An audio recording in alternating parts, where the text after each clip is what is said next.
आपके एक इशारे पे आपके लिए काम करने के लिए आपके पीछे 100 लोग हैं जो कुछ भी कर सकते हैं। उनको ठुकरा के इतनी भारी बारिश में अगर आप मुझे ढूंढते हुए आए हैं तो मैं समझ सकता हूँ मैटर कितना सीरियस है। बोलिए बादशाह आपके लिए क्या कर सकता है? राज्य भर में जीतने वाले उन इंडिपेंडेंट कैंडिडेट्स के ऊपर हमें जल्द से जल्द ग्राउंड लेवल पर काम शुरू करना होगा। विपक्षी पार्टी कोशिश करे उससे पहले हमें ही उनको खरीदने की कोशिश करनी है। आज इस उम्र में भी इतने सालों से मैं एक विपक्ष की पार्टी ही चला रही हूँ बादशाह, इसीलिए चाहे कुछ भी हो जाए सरकार तो हमारी ही बननी चाहिए बादशाह। आपकी बात सही है मैडम, लेकिन इस दरमियान सरकारी पार्टी से मिला हुआ वो गुंडा दुर्गा हमारी तरफ आने वाले इंडिपेंडेंट्स को अपनी तरफ नहीं खींचेगा, इसकी क्या गारंटी है? काटने वाले कुत्ते को बांध के रखते हैं, इसीलिए इस बार उसके ऊपर नॉन बेलेबल केसेस लगवाकर उसे जेल में बंद रखा है। इसका मतलब हमारे लिए कोई खतरे की बात नहीं है ना मैडम? इस काम को अंजाम देने के लिए तुम्हें एक काम करना होगा। क्या करना है बोलिए मैडम। सेंट्रल जेल में एक कैदी है।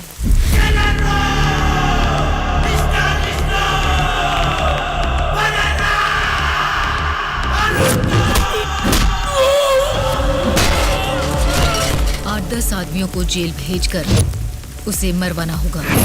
नाम क्या है उसका? दुर्गा।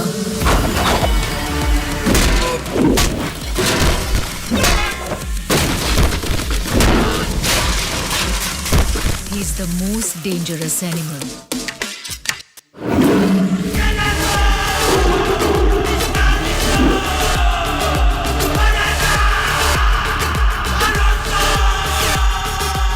भाई, हमारी लोगों को कोई मार रहा है।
चलो।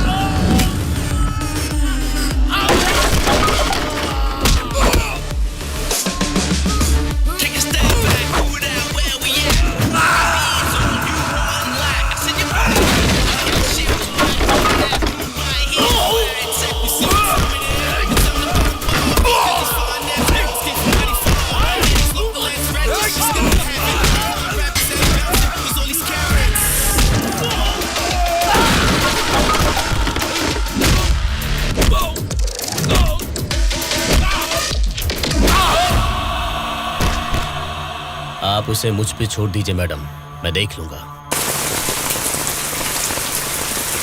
ये जेल है, कोई पबजी खेलने का ग्राउंड नहीं, समझ गया?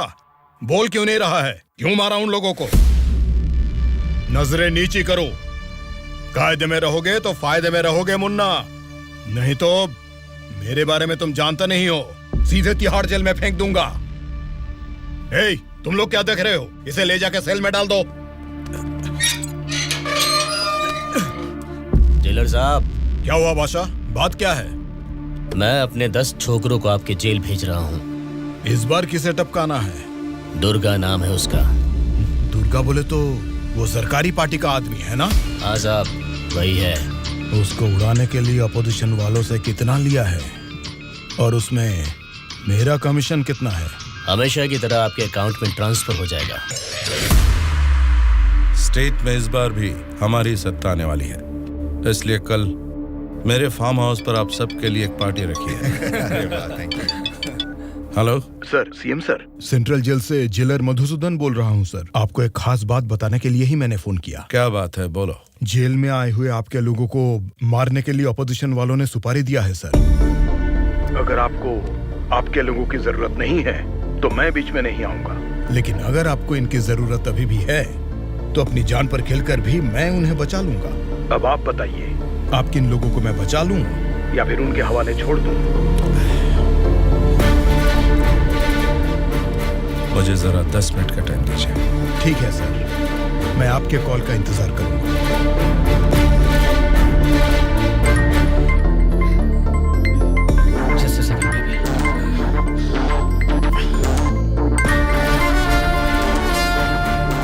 हेलो मामा, बोलिए। जेल में दुर्गा को उड़ाने के लिए ऑपोजिशन वाले प्लान कर रहे हैं। वो अभी भी हमारे लिए कोई काम का है क्या? अरे मामा, अब पूरा काम उसी के हाथ में है मामा।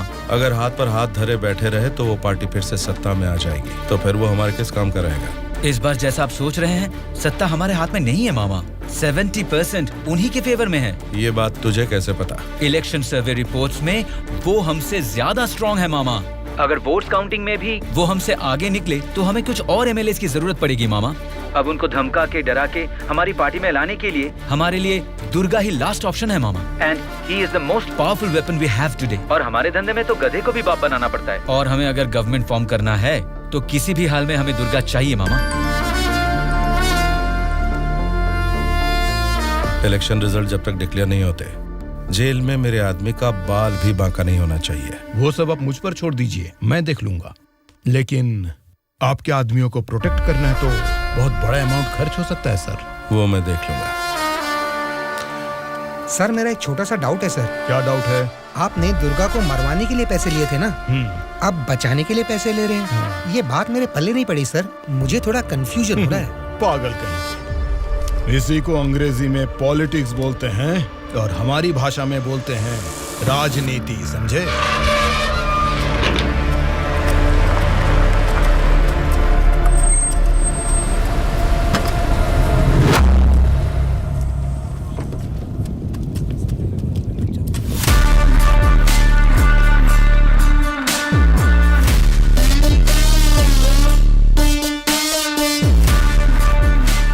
ये लोग फिर से जेल में आ गए ना। अब लगता है जेल में कोई बड़ा कांड होने वाला है।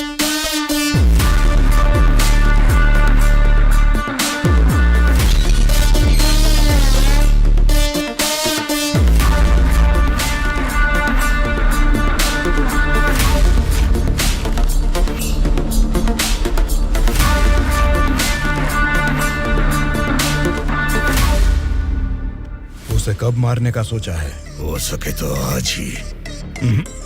आज छोड़ देना, कल विजिटिंग आवर्स है, मुमकिन नहीं होगा। परसों मारने का प्लान बनाओ। ठीक है फिर, लेकिन एक बात अच्छी तरह से समझ लो, दुर्गा को मारने के लिए मैं तुम लोगों को आधे घंटे का टाइम दे सकता हूँ। आधे घंटे में ही काम निपटाना होगा, और अगर नहीं मार सके तो उसे दोबारा मारने का मौका नहीं मिलेगा। जाओ।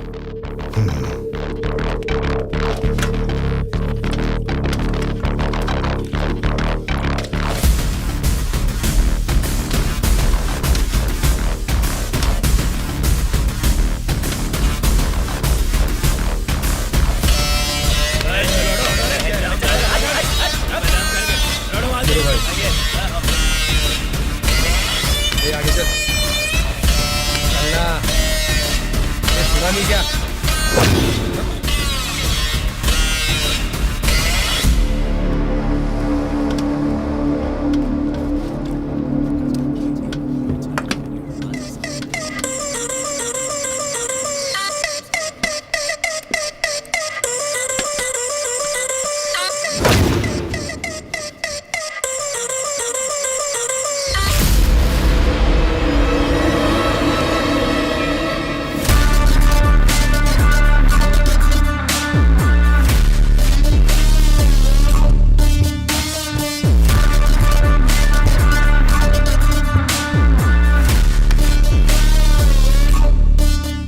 क्या रे श्याम, तभी मेरे आदमी को घूर के देख रहा था ना, अब मुझे भी देख ले एक बार।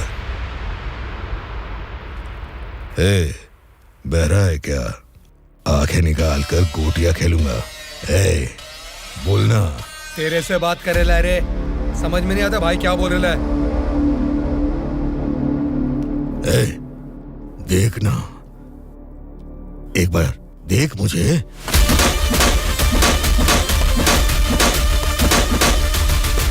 मेरे बारे में तुम जानते नहीं हो, सीधे तिहाड़ जेल में फेंक दूंगा।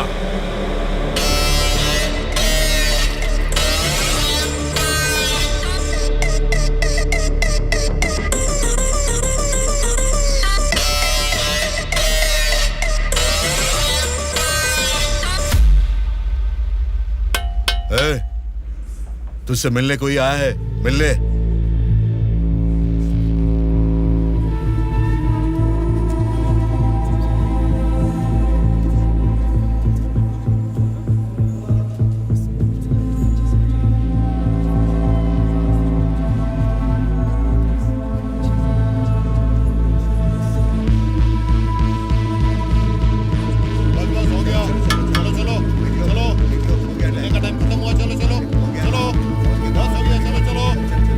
चलो मिलने का टाइम खत्म हो गया, चलो निकलो यहाँ से, चलो टाइम हो गया। चल शिवा, तू निकल। ठीक मैं है बाद यार, में ध्यान रख अपना।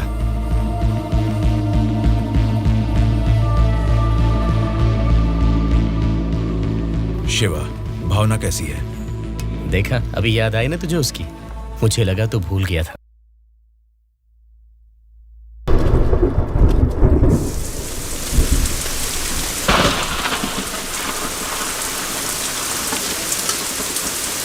वो दुर्गा वॉशिंग एरिया में है, बिना गड़बड़ किए उसे टपका देना।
इनको इनके सेल में डाल दो।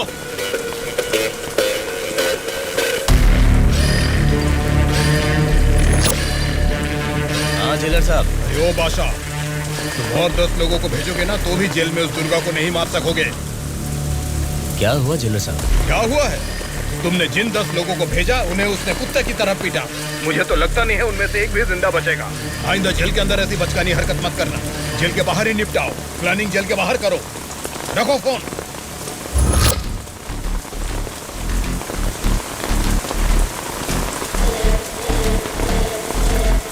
आपने जो यकीन मेरे ऊपर किया था, मैं उससे निभा नहीं पाया मैडम।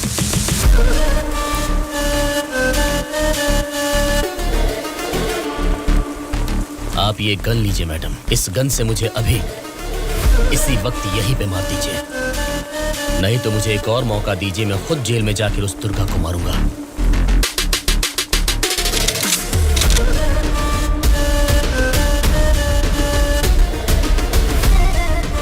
अगले हफ्ते इलेक्शन के रिजल्ट आने वाले हैं।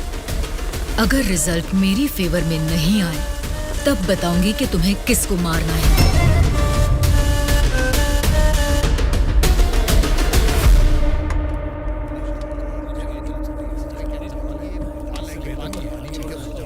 मेरा नाम दुर्गा है। सूर्या। कल मुझे बचाने के लिए थैंक्स।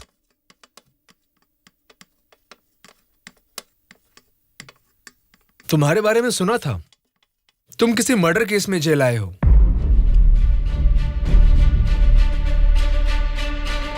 सूर्या, अगर तुम मेरे साथ काम करना चाहते हो तो कहो, मैं तुम्हें इस जेल से बाहर निकाल सकता हूं और तुम्हारे ऊपर जितने केसेस हैं वो सब मिटा सकता हूं। वो कैसे? मेरी सरकार में अच्छी जान पहचान है। अगर तुम हमारे साथ काम करना चाहते हो तो कहो, हमारी पार्टी सत्ता में आते ही तुम्हारे ऊपर से सारे केसेस हटवा दूंगा। तुम सच में मेरे ऊपर से वो केस निकलवा दोगे तो मैं तुम्हारे साथ मिलकर कुछ भी करने के लिए रेडी हूं।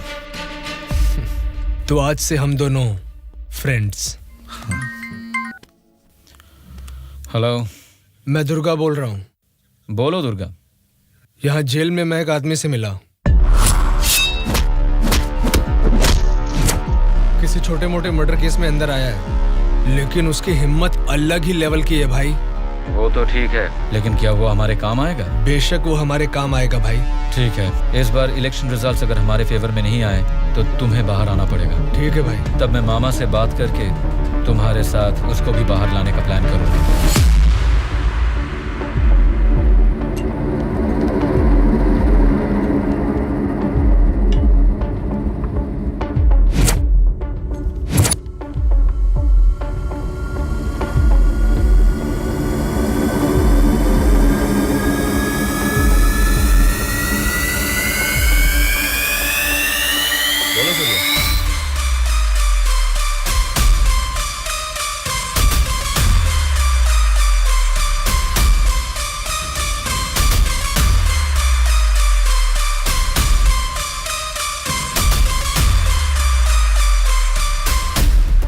देखो सूर्या, ये सोसाइटी नहीं बदलेगी, ना ही जनता। ये 100 साल के इतिहास में तुम्हें कभी लगा है कि वोट डालने का तरीका बदला है? हमें क्या लेना है सूर्या, मेरी बात सुन। ये सब अभी से छोड़ दे। देखो शिवा, जैसा तू बोल रहा है ये समाज नहीं बदला होगा, पब्लिक ने वोट देने का तरीका भी नहीं बदला होगा, लेकिन पब्लिक को पालने वाले नेता लोगों को हमें बदलना है यार। 40 दिन के इंतजार के बाद हुआ पर्दाफाश। जीते हुए उम्मीदवार जश्न मना रहे हैं तो हारे हुए उम्मीदवार उसकी वजह ढूंढने में जुट गए हैं। जनता के वोट ये बता रहे हैं कि उन्हें किसी से कोई बैर नहीं।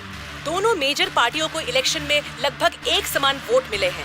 राज्य के पूरे 120 असेंबली सीटों में से सरकारी पार्टी को 48 सीट मिले हैं, वहीं ऑपोजिशन पार्टी को 52 सीट मिले हैं। बाकी 20 सीटें इंडिपेंडेंट एमएलएस को मिले हैं और वो ही तय करेंगे कि राज्य में सरकार किस पार्टी की बनेगी। अब उनमें से कितने लोग कौन सी पार्टी को समर्थन करेंगे, राज्य की सत्ता कौन सी पार्टी को जाएगी, ये सब जानने के लिए शक्ति परीक्षण होने तक सबको इंतजार करना ये होगा। क्या है सर, इस बार ऐसे कैसे हो गया? अब हम क्या करेंगे सर? इस बार भी गवर्नमेंट हमारी ही बनेगी।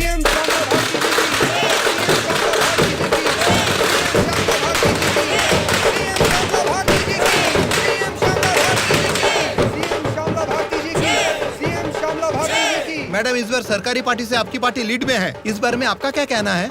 जनता को अब हमारे ऊपर यकीन आ गया है, इसलिए इस बार हमारी पार्टी लीड में है। Thank you. श्यामला भारती जी की, सीएम श्यामला भारती जी की, सीएम श्यामला भारती जी की, सीएम श्यामला भारती जी की, सीएम श्यामला भारती जी की, सीएम श्यामला भारती जी की, सीएम श्यामला भारती जी की, सीएम श्यामला भारती जी की।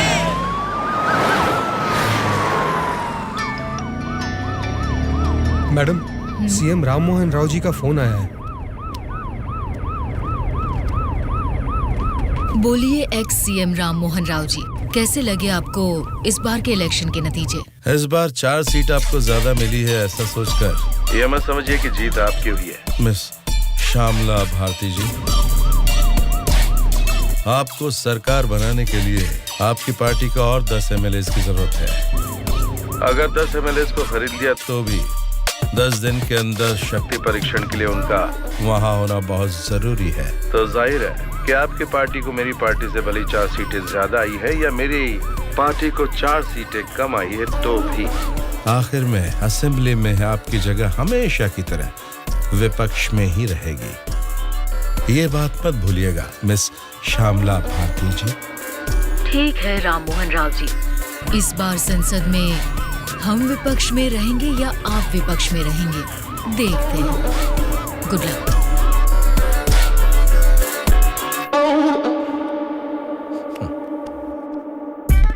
ये जानते हुए कि हमारी पार्टी लीड में है, ये राम मोहन राव कॉन्फिडेंटली कह रहा है कि हमारी पार्टी जीत नहीं सकती। इससे ये साफ पता चलता है कि हमारी पीठ पीछे साजिश हो रही है। हम एक लीडिंग पार्टी है, हमें हमारी पार्टी को सत्ता में लाने के लिए उन 20 इंडिपेंडेंट्स को हमारी पार्टी में लाने का कोई न कोई तरीका ढूंढना होगा। हमें उन 20 लोगों को जल्द खरीदना होगा मैडम, और उसका केवल एक ही रास्ता है। कौन सा रास्ता? अनंतगिरी में 20 साल से ना हारने वाले कल्याण प्रसाद को हमें सबसे पहले खरीदना होगा मैडम। उसी को क्यों? वही किंग मेकर है मैडम। जितने भी 20 इंडिपेंडेंट उम्मीदवार है वो सब उसी के हाथ में रहते हैं। तो फिर जल्द से जल्द बुलवाइए उसे। कल्याण प्रसाद को फोन करके कहो कि तुरंत मेरे फार्म हाउस पर आकर मुझसे मिले। ओके? ठीक है सर।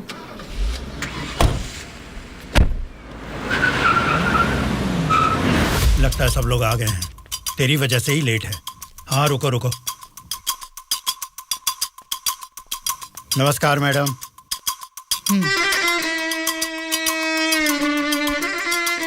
मैडम, डायरेक्टली पॉइंट पर बात करेंगे, इससे दोनों का टाइम बचेगा। मैं भी सीधे पॉइंट पर आकर बात करूंगी। आपके 20 एमएलएस को हमारी पार्टी को समर्थन देना होगा। इसके लिए आपके एक एमएलए की कीमत बताइए। एक एमएलए ने अपने मतदान क्षेत्र में जीतने के लिए तकरीबन 50 करोड़ रुपए खर्च किए हैं। एक एमएलए को 100 करोड़ दे दीजिए। क्या मतलब? एक एमएलए को 100 करोड़? मतलब इसके हिसाब से 20 एमएलए को 2000 करोड़? हाँ मैडम। इतना क्यों? मार्केट में आजकल रेट बहुत बढ़ गए मैडम। एक जमाने में खाना पकाने का तेल 100 रुपए लीटर मिलता था और अब 230 रुपए हो गया है। फिर भी लोग खरीद रहे हैं ना। वैसे जनता के बारे में हमको सोच रहे हैं क्या? नहीं ना। इसीलिए जैसे चीजों के दाम बढ़ गए हैं, वोटर्स ने भी अपने रेट बढ़ा दिए हैं मैडम। एक टाइम पे 1000 रुपए में मिलने वाले वोट अब 5000 में मिलते हैं। यहाँ कोई भी कैंडिडेट को देख के वोट नहीं डालता मैडम, वो वोट डालता है कैश देखकर ही। मतलब आपके एमएलए को हमारी पार्टी को समर्थन देना है तो आपको 2000 करोड़ देने होंगे, सही कहा? 2000 करोड़ नहीं मैडम। तो फिर? 2500 करोड़। मतलब 2500 करोड़ रुपए? यस। वो 500 करोड़ किसके लिए? वो मेरा कमीशन है मैडम। आपका कमीशन 500 करोड़ है? जी मैडम।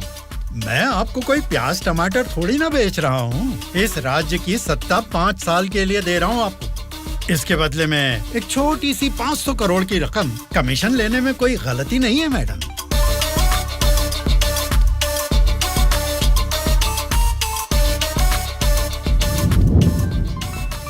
सत्ताधारी पार्टी का फोन। अगर मेरा प्रपोजल आपको जमता है तो फोन काट दूंगा, और नहीं तो इस बार फिर से उन्हीं की सरकार बनेगी। सोच लीजिए। सर, कल्याण प्रसाद जी मेरा कॉल कट कर रहे सर। फिर से ट्राई करो। Okay sir.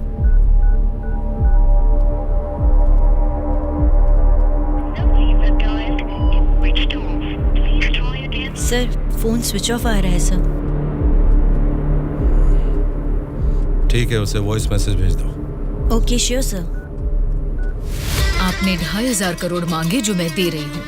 कोई गलती नहीं होनी चाहिए। शक्ति परीक्षण वाले दिन हमारे 20 एमएलए आपके पीछे दुम हिलाते हुए चलेंगे। आप जहां साइन करवाएंगी वहां करेंगे। अब आप सीएम पद की शपथ लेने के लिए तैयारी कीजिए मैडम। लेकिन उसके पहले हमें एक काम करना है। वो क्या है मैडम? आपने मुझसे हाथ मिला लिया है, ये खबर राम मोहन राव को जरूर पता चल जाएगी।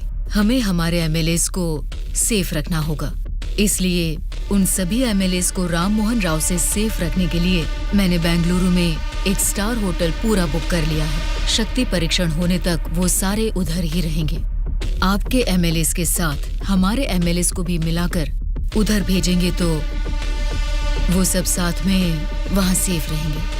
आपकी बात सही है मैडम, पर उस राम मोहन राव के डर से सिटी से इतनी दूर बेंगलुरु में एमएलएस को रखने की जरूरत नहीं है मैडम। वो क्या है ना, शहर के बीचों बीच मेरे कंट्रोल में एक जगह है जिसके बारे में किसी को नहीं पता। ये 10 दिन हम अपने एमएलएस को वहीं छिपाएंगे तो टाइम भी सेव होगा और अपने लोग अपने ही साथ हैं, ये भरोसा भी रहेगा। लेकिन उतनी सेफ प्लेस इस सिटी में कहाँ है? सॉरी मैडम, शक्ति परीक्षण होने तक उस जगह के बारे में मैं आपको भी नहीं बताऊंगा। ठीक है, फिर आपके एमएलएस के साथ हमारे एमएलएस को भी आपकी बताई हुई जगह पर भेजूंगी। देखना कोई भूल ना हो। Okay madam. सत्या। हाँ सर। सर श्यामला भारती जी ने कल्याण प्रसाद जी को 2,500 करोड़ में खरीद लिया।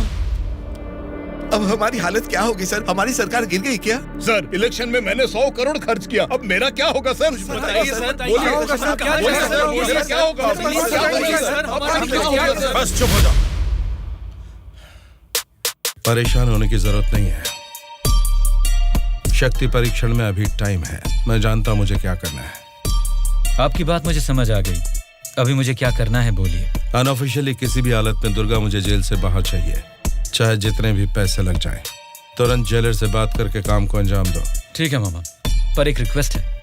बोलो क्या है? दुर्गा के साथ एक और आदमी को जेल से बाहर निकलवाना है मामा। कौन है वो? उसका नाम है सूर्या। उसकी गट्स, उसकी हिम्मत वो अलग ही लेवल की है। हो सकता है, लेकिन किसी भी अनजान आदमी के ऊपर इस तरह से आंख मूंद कर भरोसा कैसे कर सकता?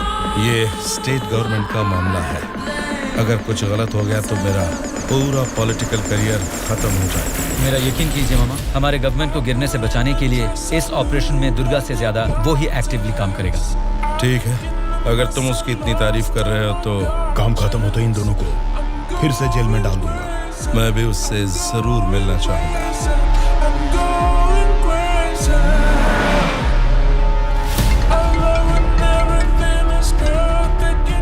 हेलो मैडम, मुझे आपको एक इन्फॉर्मेशन देनी है। हाँ बोलिए। जेल से दुर्गा भाग गया है। अपने एमएलएस को संभालिए।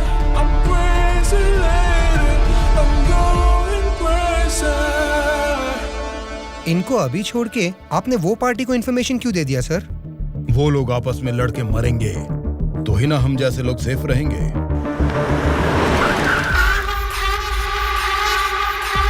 आज रात यहीं पे रुकना। कल सवेरे 8 बजे मामा से मीटिंग हो सकती है। कॉल आते ही यहाँ से निकल जाना। मैडम, कल रात ही मैंने अपने सभी लोगों को सेफ जगह पर शिफ्ट किया है और यहाँ वो सारे लोग बहुत ही एंजॉय कर रहे हैं। वो ठीक है, पहले मेरी बात सुनिए। बोलिए मैडम। सरकारी पार्टी वाले जेल से उस दुर्गा को बाहर लेकर आए हैं, ये इन्फॉर्मेशन आई है। मैं नहीं जानती तुम क्या करोगे। हाँ? लेकिन हमारे सभी एमएलए सेफ रहने चाहिए। मैडम, दुर्गा जैसे 10 लोग भी जेल से बाहर आ जाए ना तो भी हमारे एमएलए कहाँ है पता लगाना मुश्किल है। फिर भी सामने वाली पार्टी प्लान कर रही है तो इसका मतलब हमें संभल के रहना है। आप टेंशन मत लीजिए। शक्ति परीक्षण होने तक उनको ही नहीं, आपको भी आपके एमएलए कहाँ है पता नहीं चलेगा। ऐसा प्लान किया है। ठीक है, जो भी करो संभाल कर। इलेक्शन रिजल्ट के बारे में इस बार भी मेरा अंदाजा गलत निकला। लगता है सत्ता हाथ से जाने वाली है। तुम दोनों को क्या करना है ये तुम सोचो, चाहे जितने पैसे खर्च हो जाएं। लेकिन उस श्यामला ने जिन 20 इंडिपेंडेंट एमएलएस को खरीदा है वो किसी भी तरह मुझे चाहिए। तुम लोगों का क्या प्लान है? बताओ क्या करोगे? उन सबको किडनैप करेंगे सर। किडनैप? हाँ सर। 20 एमएलएस को किडनैप करना तुम्हें स्कूल के बच्चों को किडनैप करने के जैसा लग रहा है क्या?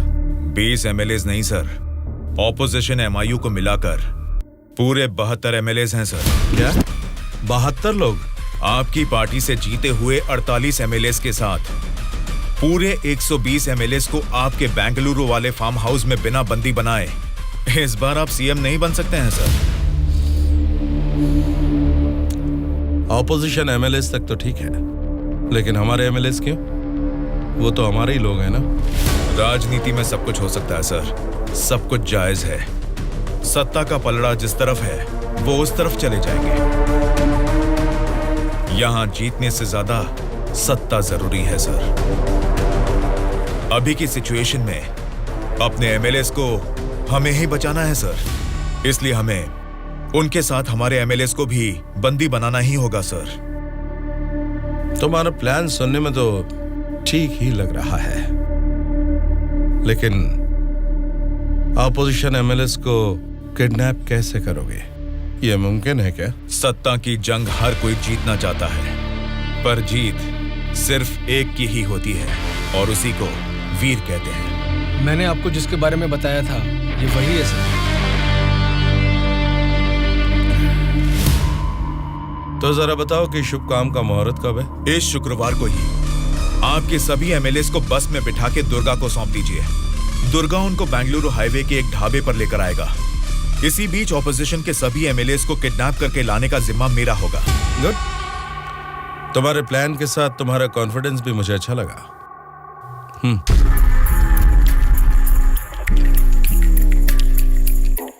इस बैग में 2 करोड़ है, इसे सिर्फ एडवांस ही समझो। जैसा सोचा है, अगर काम वैसा ही हुआ तो तुम्हारे ऊपर जितने भी केस हैं उनको हटाने के साथ ही इस तरह के कई बैग्स तुम्हें मिलेंगे। इस बार भी आप ही सीएम पद की शपथ लेंगे, उसके लिए तैयार रहिए।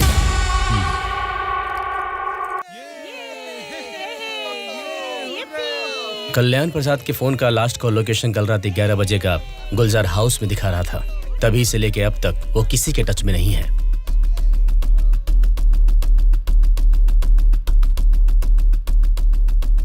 तो फिर वो पक्का गुलजार हाउस में ही है। हाँ बोलो। मैडम, आपके लिए एक बैड न्यूज है। गुलजार हाउस में ठहरे हुए आपके सभी एमएलएस को सत्ता वाली पार्टी के लोग किडनैप करने की कोशिश कर रहे हैं। आप फौरन उनको वहां से कहीं और शिफ्ट करवाइए, नहीं तो सीएम नहीं बन पाएंगी। लेकिन तुम कौन हो? आपका हितैषी हूं।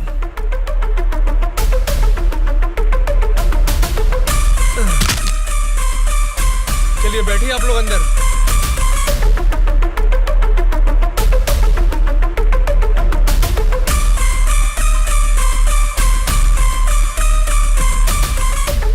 बोलिए मैडम।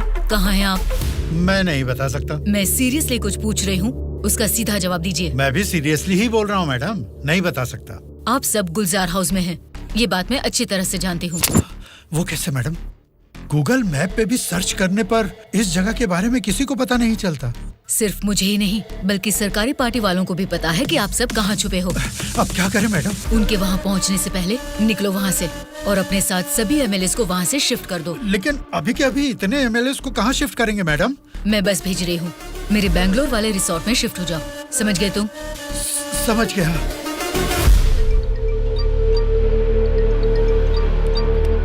जी मैडम। बादशाह, तुम्हें मेरा एक काम करना होगा। बोलिए मैडम। हमारे सभी एमएलएस को हम अर्जेंटली एक बस से बेंगलोर रिसोर्ट में शिफ्ट कर रहे हैं। हमारी बस सेफली बेंगलोर पहुंचे तब तक तुम्हें उसे फॉलो करना है। ठीक है मैडम। तुरंत अपने आदमियों के साथ बेंगलोर हाईवे पर वेट करो। Okay madam.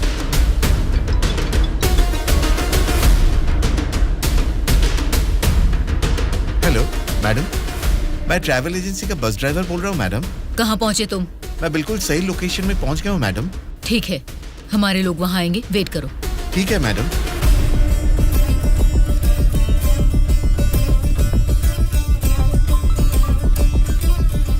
हाँ बोलिए मैडम। बस आ गई है, आप सब तुरंत वहाँ से निकल जाइए। ठीक है मैडम। बस आ गई है, चलिए सब लोग बस में बैठिए।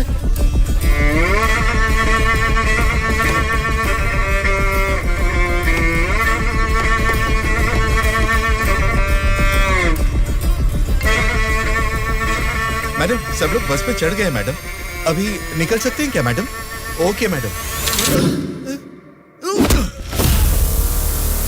बोलो सूर्या।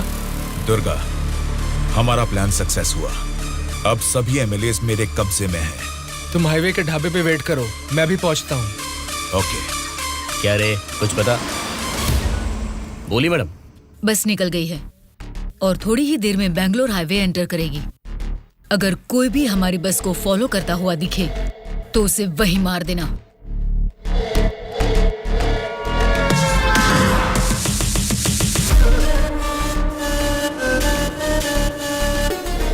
मैडम, हमारे एमएलएस की बस अभी सामने से क्रॉस हो गई है। तुम ध्यान से हमारी बस को फॉलो करना, ठीक है? ठीक है मैडम। ए चलो रे।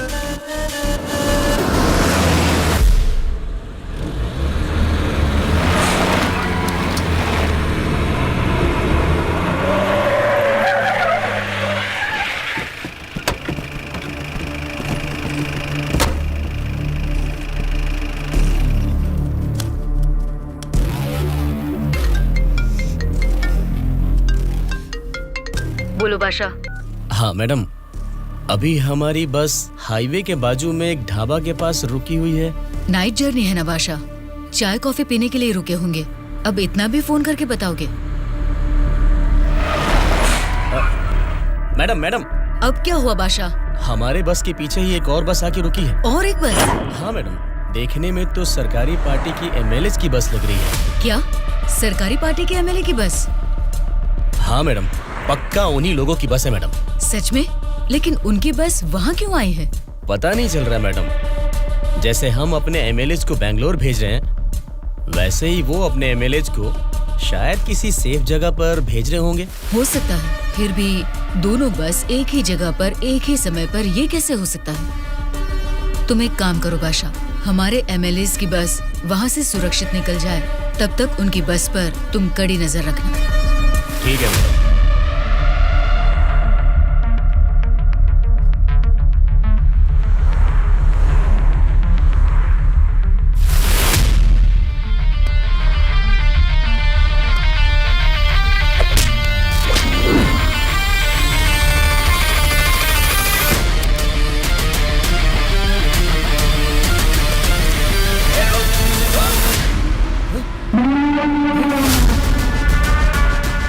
बोलो बादशाह। हमारे बस ड्राइवर ने सरकारी पार्टी के बस ड्राइवर दुर्गा को मार के उनकी बस को भी हमारे बस ड्राइवर ही ड्राइव करके ले जा रहे हैं मैडम।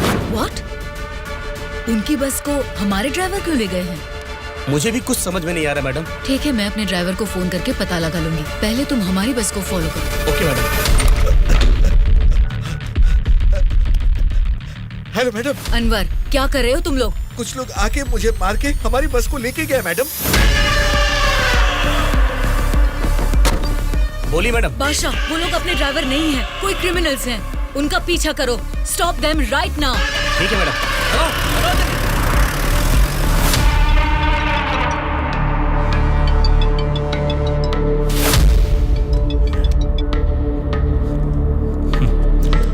बोलिए श्यामला जी, इस वक्त कैसे याद किया?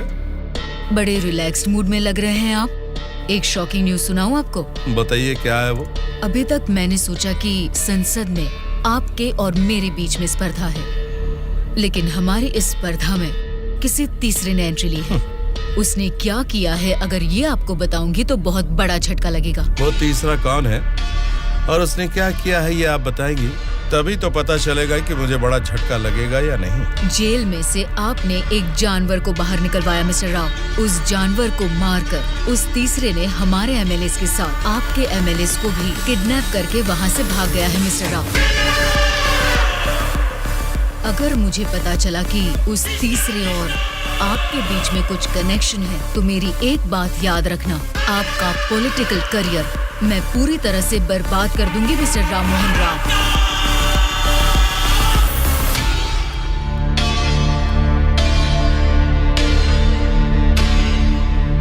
क्या हुआ मामा?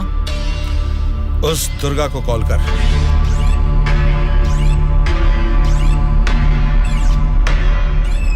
वो फोन नहीं उठा रहा है। उसके फ्रेंड को कॉल कर।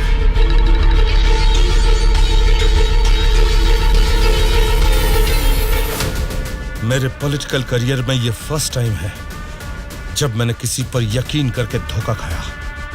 बोल कौन है रे तू?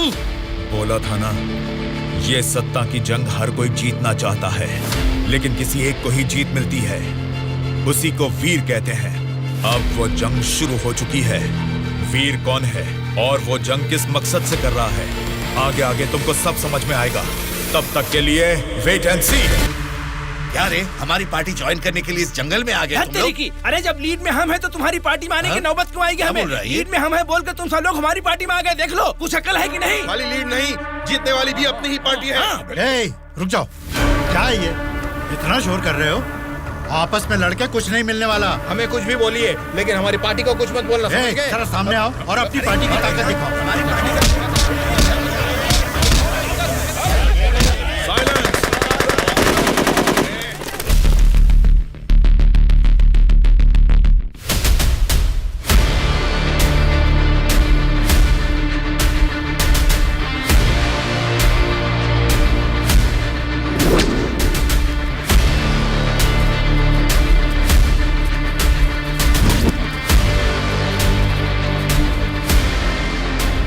क्या सोच रहे हो? जैसे जी में आ रहा चिल्ला रहे हो, अपनी मर्जी से आपस में लड़ रहे हो। ये तुम्हारी असेंबली नहीं है, ये जंगल है। मेरा जंगल, मेरा जंगल, मेरा जंगल। यहाँ कोई स्पीकर नहीं होगा, माइक नहीं होगा, ना ही वॉकआउट होगा। हम सब हाईवे से तकरीबन 250 किलोमीटर की दूरी पर घने जंगल में हैं। बेटा, तुम लोग नक्सलाइस्ट हो, माओइस्ट हो, टेररिस्ट हो, कौन हो बेटा तुम लोग? वो सब कहां से पैदा हुए हैं? तुम जैसे लोगों की गलती से ही वो लोग पैदा हुए हैं। बेटा, तेरी बात मैं मानता हूँ, लेकिन मैं शुगर पेशेंट हूँ। टाइम पर खा के अगर मैंने दवा नहीं लिया तो मेरी बॉडी कांपने लग जाती है बेटा। तुम हेल्थ मिनिस्टर हो ना? हाँ बेटा। तुम्हारे पास बड़े हॉस्पिटल्स हैं, फिर भी तुम्हें ये सब बीमारियां हैं, तो तुम पब्लिक का भला कैसे करोगे? बेटा, हमारे पेट में चूहे दौड़ रहे हैं, पहले कुछ खाने के लिए तो दे दीजिए।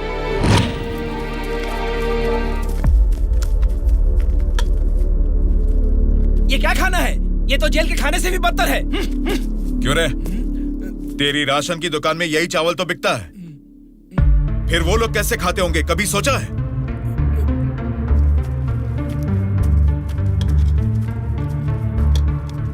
बस बेटा बस, चावल खाने में कमी ही करनी चाहिए, ज्यादा नहीं खाना चाहिए। अच्छा, तो फिर इतनी जायदाद कैसे बना ली? उसमें भी तो कमी कर सकते थे, पर उसमें तो करोगे नहीं। देखो बेटा, तुम्हारी बातें और करतूतें तो कमाल की हैं, लेकिन कमी है तो बस चेहरा नहीं दिखाया तुमने। जरा वो भी दिखा दो। तुझसे देखा नहीं जाएगा। बाप रे, इतना डरावना है तुम्हारा चेहरा? तो फिर देखो। हाँ तो फिर दिखाओ ना।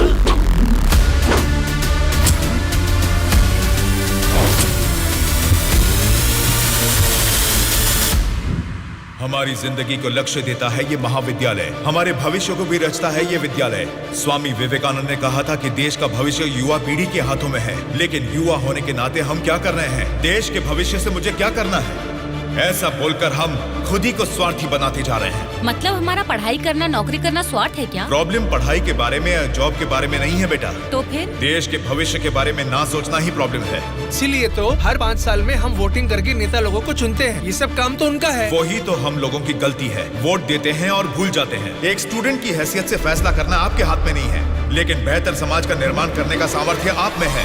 उन लोगों को खड़ा करके पूछने का हक भी आपको है। जब आप लोग ऐसा करेंगे तब स्वामी विवेकानंद की बात सच होगी कि देश का भविष्य युवाओं के हाथों में है। जाल खरीदने के लिए पैसे देंगे, नाव खरीदने के लिए लोन देंगे। तुमसे यही वादा इलेक्शन से पहले किया गया था ना, लेकिन अब सत्ता में आकर 4 साल होने के बाद भी एक भी वादा पूरा नहीं किया। इसको आप कब तक सहेंगे और कितने दिन भुगतेंगे? इन एमएलएस को जीतने दीजिए और सवाल कीजिए।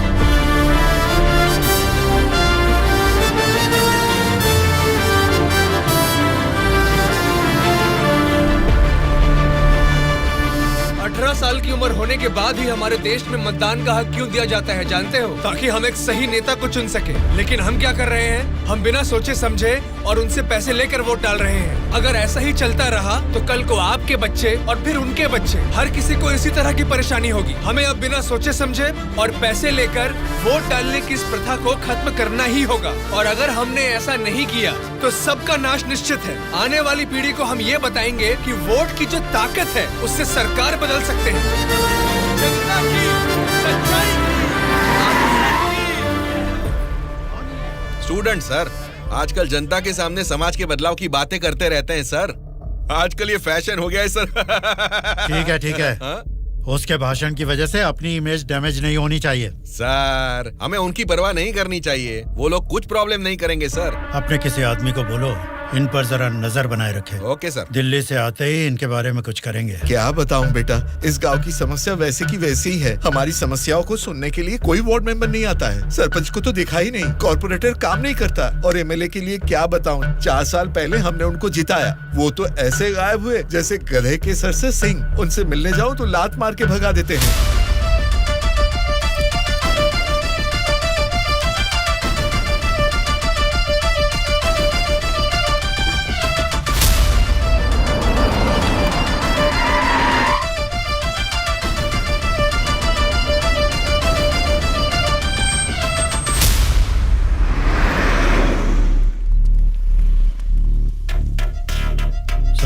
हाँ सर।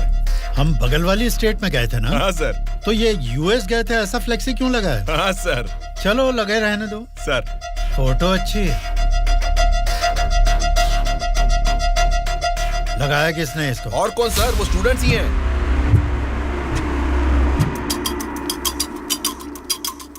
इन पोस्टर्स को देखकर वो एमएलए पक्का रिएक्ट करेगा। रिएक्ट तो करेगा, पर कैसे रिएक्ट करेगा वो पता नहीं चल रहा। जैसा भी रिएक्ट करें, कोई भी प्रॉब्लम आने तो हम सबका सामना कर लेंगे साथ में। जैसा आपने सोचा वैसा नहीं होगा। शक्ल से तो पढ़े लिखे लगते हैं, पढ़ाई की है तो अच्छी नौकरी कर लेते। ऐसे पेस्ट लगा के पोस्टर लगाने की गंदी हरकतें क्यों कर रहे हैं आप लोग?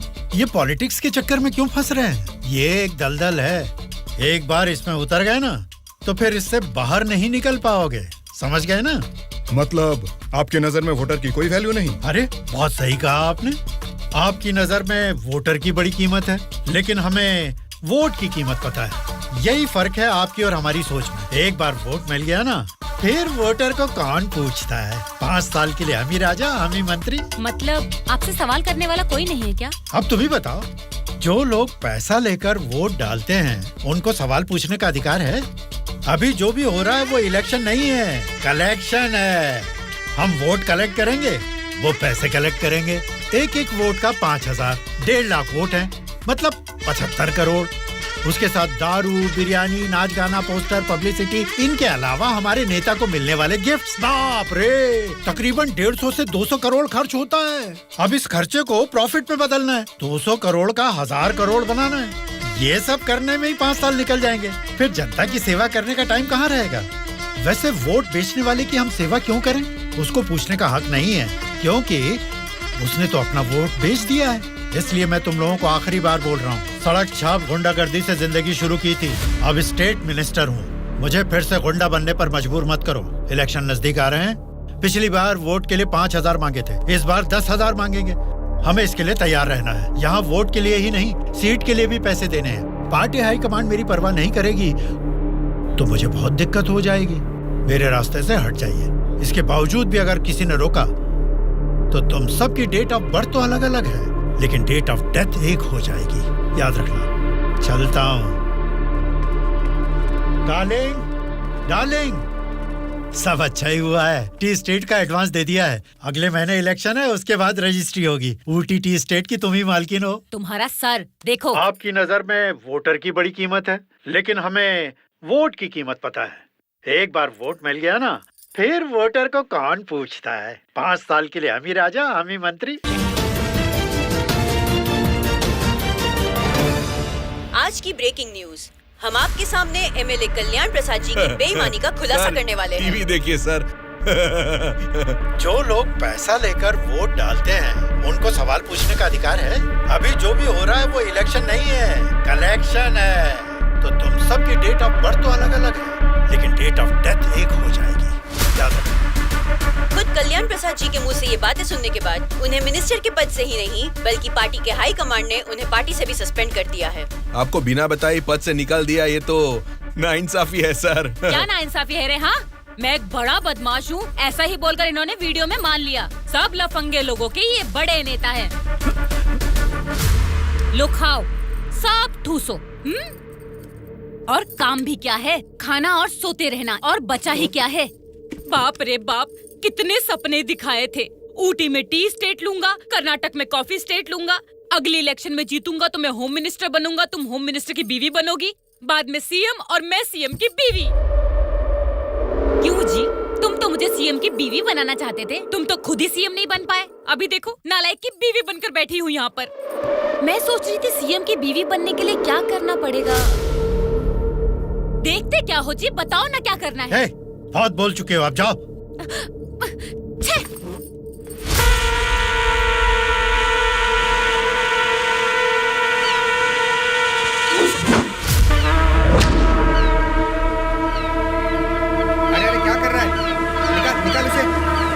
माफ कीजिए सर, अपने लोग हैं, मछली पकड़ना सीख रहे हैं, गलती से आपके ऊपर गिर गया। आप जाइए सर।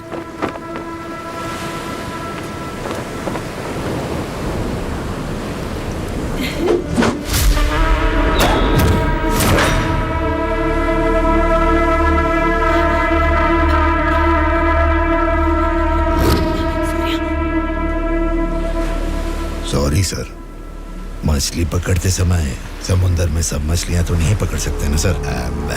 हमारे हाथ में आई हुई मछली पकड़ेंगे, गलत मत समझिए। अब जाइए।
किसने तुम सबको भेजा?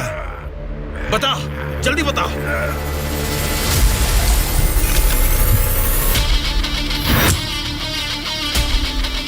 इतना हैरान क्यों है? मरा हुआ आदमी तेरे सामने जिंदा कैसे खड़ा है, यही सोच रहा है ना तू?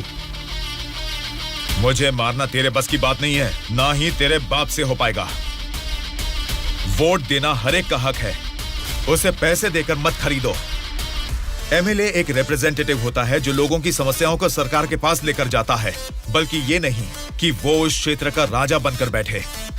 जस्ट एक कर्मचारी है। तुम सब कुछ भूल गए हो, इसलिए याद दिलाने के लिए पोस्टर्स लगाए, लेकिन तुम तो समझ ही नहीं पाए। अब तक तो तुम्हें ही बदलने के बारे में सोचा था, इस चुनाव क्षेत्र के एमएलए को बदलने के बारे में नहीं। लेकिन अब बदलूंगा। अगले इलेक्शन में चुनाव के लिए रेडी हो जाओ। अब की बार कलेक्शन नहीं, इलेक्शन होगा।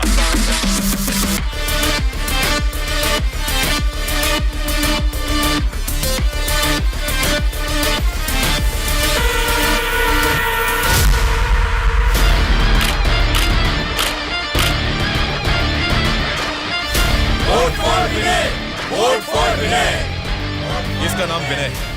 अब हमारे चुनाव क्षेत्र से इंडिपेंडेंट उम्मीदवार के रूप में कल्याण प्रसाद जी के सामने खड़ा हो रहा है। यहीं पैदा हुआ है, आपकी तकलीफें जानता है। पैसे देकर आपका वोट नहीं खरीदेगा, लेकिन आपके द्वारा डाले गए हर एक वोट को इंसाफ दिलाएगा। इसे जिताकर तुम सब जीतना चाहते हो, या फिर उस कल्याण प्रसाद को वोट डालकर अगले 5 साल के लिए गुलाम बनकर जीना चाहोगे? ये आपकी मर्जी है। भैया अभी तक पैसे लेके वोट देते थे, लेकिन अब भले काम के लिए वोट देंगे हम। अभी तक हमें कोई ऐसा नहीं मिला जो हमारा साथ दे। आप खड़े हो भैया, इस बार हम वोट आप ही को देंगे।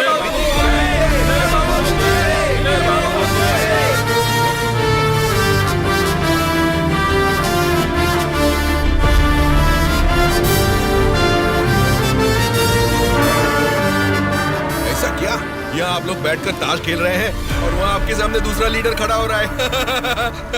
देखो, पैसे लेकर वोट डालने वाली जनता के रहते हैं, इनकी परवाह नहीं करनी है। आपका बोया हुआ पेड़ आपको ही छांव देगा। आपका डाला हुआ वोट भविष्य का फैसला करेगा। अब किसे वोट देना है ये आप ही तय कीजिए।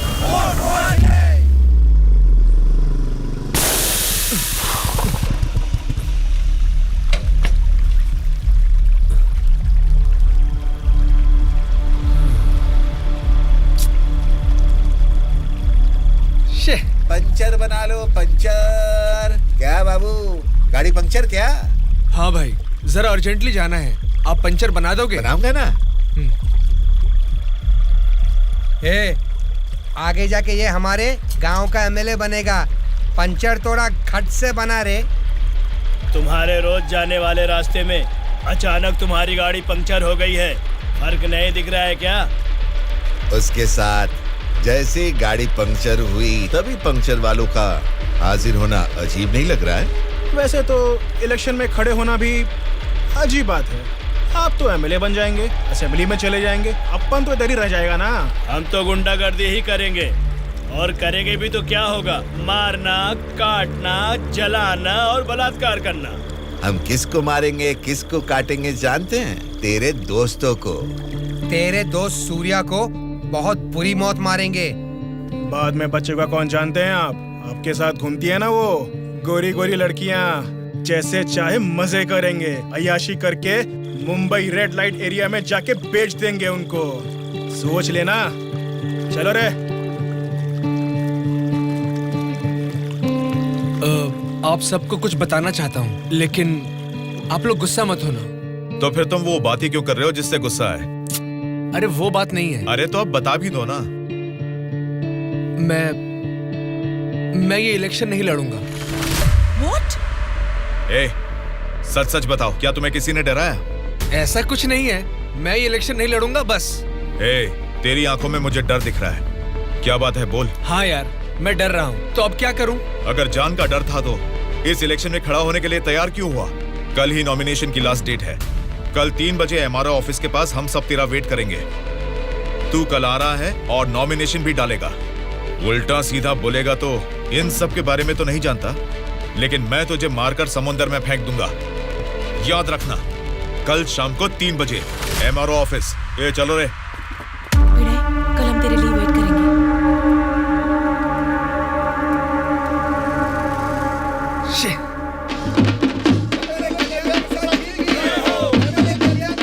पता नहीं कहाँ रह गया। अपने आप को समझता क्या है वो? Phone is not reachable, message भी नहीं जा रहा।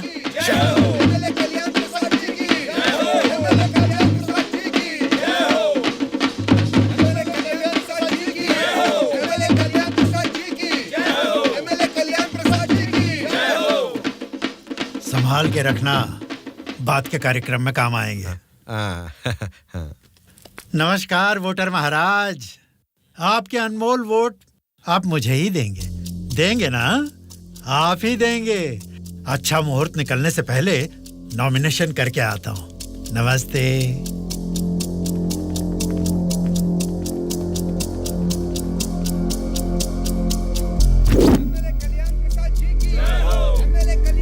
विनय को फिर से कॉल करो। इतना टाइम हो गया, अभी तक नहीं आया।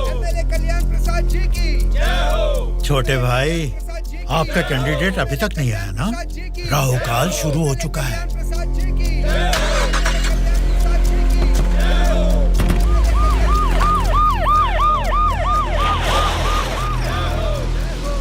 हम तुम्हें अरेस्ट करने आए हैं।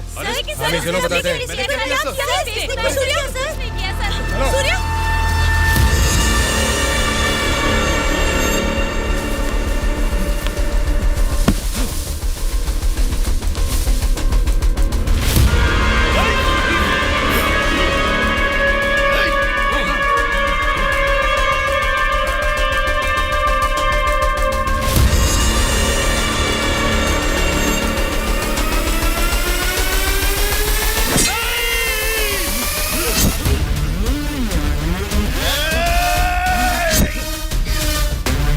क्या हो रहा है सर? फायर रख अपना।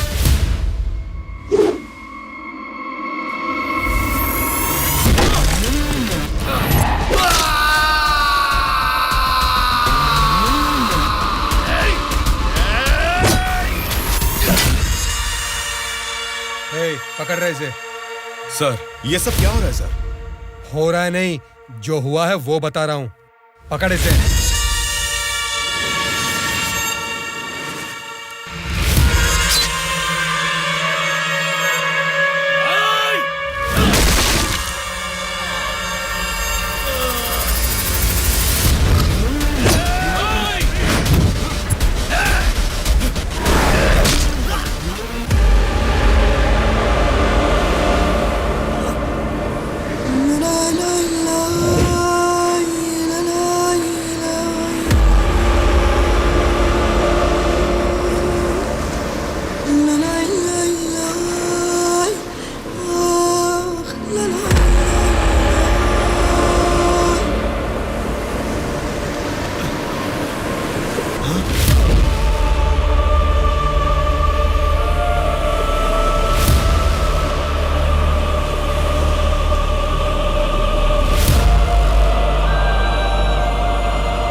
इंस्पेक्टर साहब, छोटे भाई से कुछ बात करनी है। Okay sir.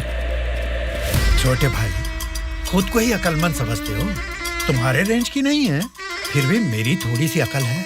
तुम्हारे इस्तेमाल किए हथियार को मैंने भी यूज किया, सोशल मीडिया। कल ही नॉमिनेशन की लास्ट डेट है। तू कल आ रहा है और नॉमिनेशन भी डालेगा।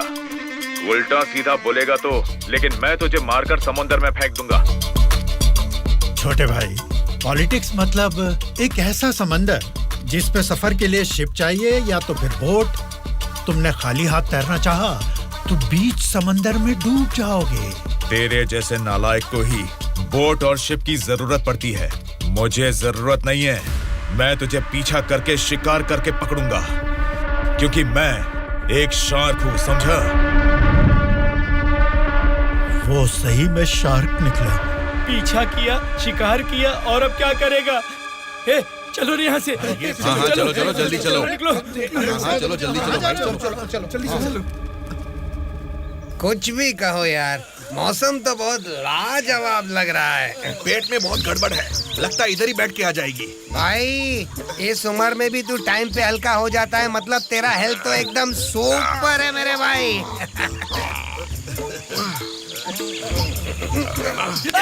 अरे मेरा पेट गड़बड़ चल रहा है यार।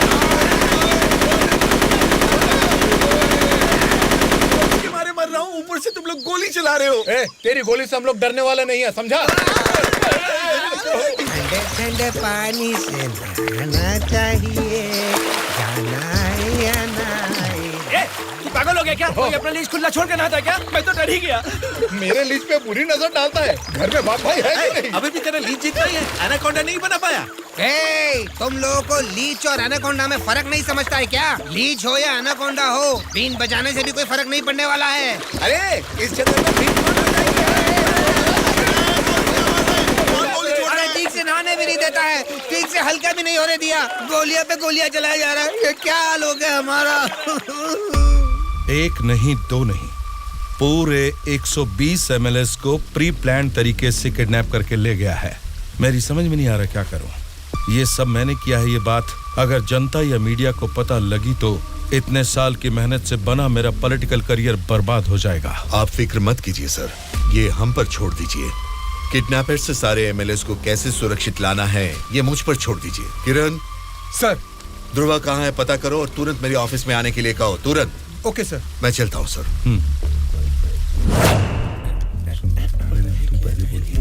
मुझे तो डर लग रहा है। बोलो ना, तुम ही बोलो। बेटा क्या है? आपके बारे में सब कुछ पता चल गया बेटा। सच में नाइंसाफी हुई है। मैं सच बोल रहा हूँ, लेकिन गलती तो उसने की है। फिर हम लोगों को यहाँ लेकर क्यों आए हो बेटा? चाहिए तो उसको अकेले रख लो और हम लोगों को छोड़ दो बेटा। ठीक है, तुम लोग कह रहे हो तो मैं तुम्हें छोड़ दूंगा। उससे पहले मैं तुम सबसे 3 सवाल पूछूंगा। अगर तुमने सही जवाब दिया तो मैं तुम सबको आज ही छोड़ दूंगा। पहला सवाल, आप में से सनी लियोन को कितने लोग जानते हैं? क्यों नहीं जानते सर, वो तो मेरी पसंदीदा फिल्म स्टार हैं। उसे देखे बिना मुझे नींद ही नहीं आती, समझे? दूसरा सवाल, पूजा हेगड़े को कितने लोग जानते हैं? पूजा हेगड़े का मैं बहुत बड़ा फैन हूँ बेटा। एक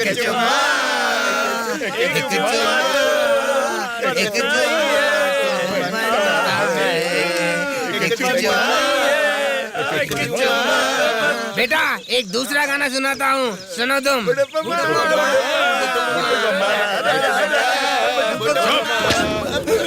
तीसरा सवाल, नारायण स्वामी को कितने लोग जानते हैं? भाई नारायण स्वामी ना, उनका व्रत मैं हमेशा रखता हूँ। तुम सनी लियोन को जानते हो? पूजा हेगड़े ने कितने एक्टर्स के साथ डांस किया ये भी जानते हो? लेकिन जनता के लिए अपनी जान भी कुर्बान करने वाले नारायण स्वामी को नहीं जानते। कौन है बेटा वो? कोई देवता है क्या? हाँ, देवता ही है, लेकिन मंदिर में रहने वाला देवता नहीं, जनता के दिल में रहने वाला देवता, नारायण स्वामी।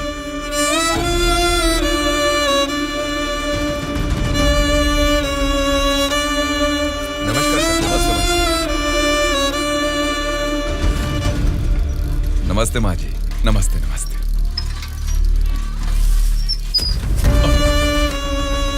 ये क्या किया बहन जी?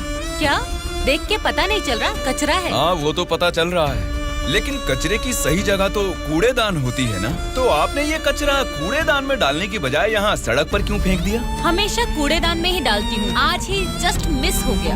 वो अच्छा, अंग्रेजी बोलना जानती हो, लेकिन ये नहीं जानती कि कचरे को कूड़ेदान में डालना चाहिए। ये सब करने से ही बीमारियां फैल रही हैं और इंसान बीमार होते जा रहे हैं। आहा, जरा उधर देखिए, कूड़ेदान में पूरा कचरा भरा हुआ है। उसे निकालने वाला म्युनिसिपैलिटी से कोई भी दिखाई नहीं दे रहा। 1 हफ्ते से बोल रहे हैं कि आएंगे, लेकिन अभी तक कोई नहीं आया। और तुम कह रहे हो कि मेरे कचरा फेंकने से बीमारी आ जाएगी? हाँ? कल से यहाँ पर मत करना। सिर्फ कल ही नहीं करूँगा, परसों भी और आगे भी यहीं पे करता रहूँगा।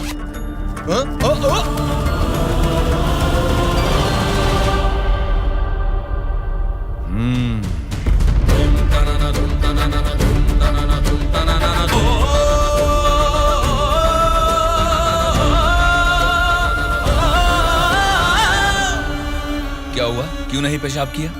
तुम अच्छे लड़के हो, इसीलिए नहीं कर पाए। ये एक बीज है। ऐसे क्या देख रहे हो? इसको फेंक दोगे तो मिट्टी में मिल जाएगा, लेकिन अगर इसे बो दोगे तो उसी मिट्टी को फाड़कर ये जल्द ही पौधा बन जाएगा। तुम इस बीज जैसे ही हो बेटा। ये बीज एक बड़ा वृक्ष बनेगा, खाने को फल देगा। अगर नहीं भी दे पाया तो कम से कम 10 लोगों को छांव देगा, बारिश लाएगा। अगर तुम इसे बो दोगे तो ये बीज बड़ा होके तुम्हारे बाद भी तुम्हारा नाम रोशन करेगा। अब इसे बोना है या फेंक देना है, तुम्हारी मर्जी है।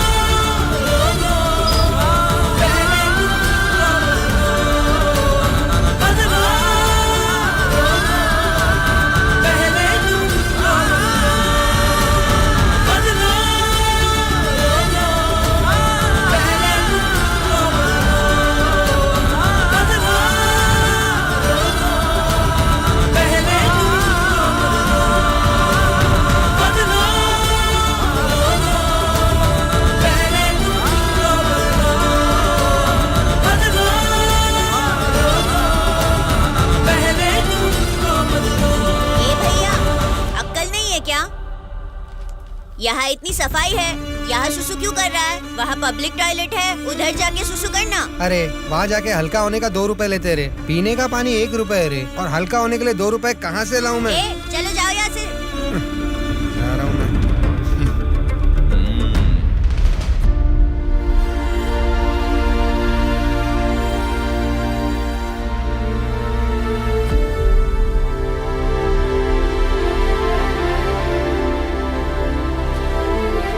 बेटा, राष्ट्रीय झंडे को उल्टा नहीं लगाते, गलत बात। राष्ट्रीय झंडे को ऐसे लगाते हैं, ऊपर केसरी, नीचे हरा।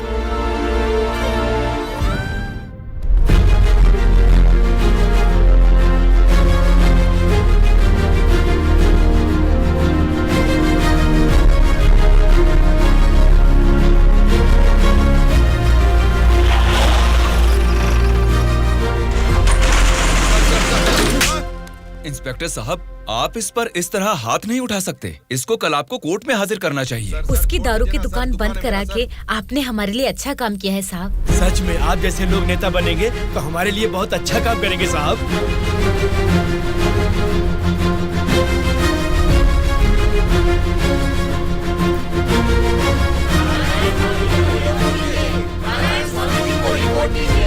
उस दिन जनता ने नारायण स्वामी को बहुत अच्छी मेजॉरिटी से जिताया था। जनता से इतना प्यार पाने के बाद उनके सुख दुख जानने के लिए वो हर एक चौखट पर गए। तभी उनको पता चला कि उनके क्षेत्र से गुजर रही गोदावरी नदी का पानी ना तो जनता को सिंचाई के लिए और ना ही पीने के लिए मिल रहा है। उन्होंने इस मामले को लेकर सरकार की नाकामियों के खिलाफ आवाज उठाई। उस चुनाव क्षेत्र की रेडियस कितनी है, वहाँ के भौगोलिक हालात क्या है, वहाँ के मौसम से कितनी बुआई करनी पड़ेगी जिससे किसानों को अच्छी पैदावार मिले, ऐसे बहुत सारे समस्याओं पर एक किताब ही लिखकर जनता के बीच में गए और उनसे बात की।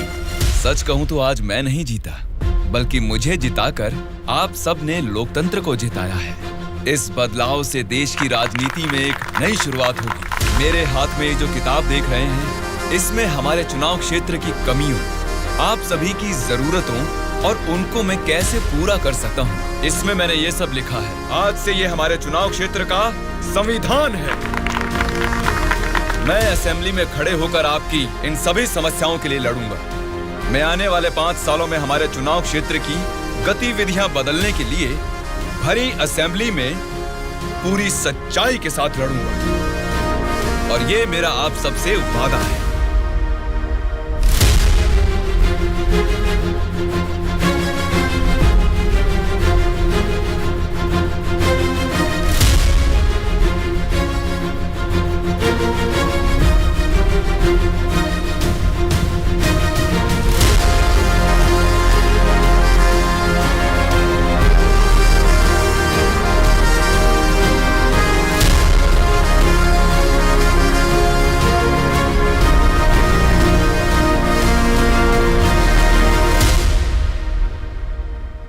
स्पीकर महोदय, ये हमारे चुनाव क्षेत्र की समस्याओं की किताब है।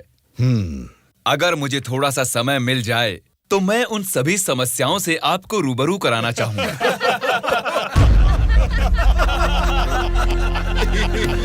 अरे आप लोग हंस क्यों रहे हैं? मैंने कोई कॉमेडी की है क्या? नहीं ना, हंसना बंद कीजिए। अध्यक्ष महोदय, नारायण स्वामी जी को देखकर ऐसा नहीं लगता कि असेंबली में आए हैं, किताब लेकर स्कूल में पढ़ने आए हैं ऐसा लगता है। अरे ये आप क्या कह रहे हैं? इसमें हमारे चुनाव क्षेत्र की समस्याएं लिखी हैं।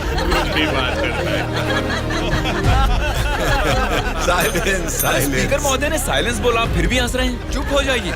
ये क्या स्पीकर महोदय, ये तो आपकी भी नहीं सुन रहे। The house is adjourned. Tomorrow at 8 a.m. चलो यार, चलो।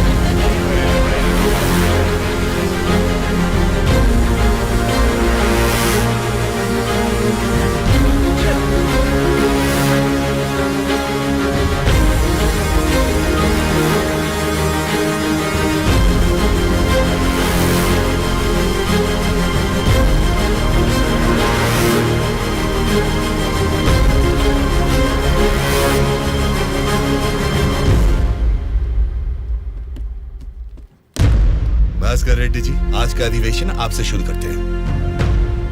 अध्यक्ष महोदय, पिछले सरकार की भ्रष्टाचार की वजह से पूरे राज्य का सर्वनाश हो गया है सर।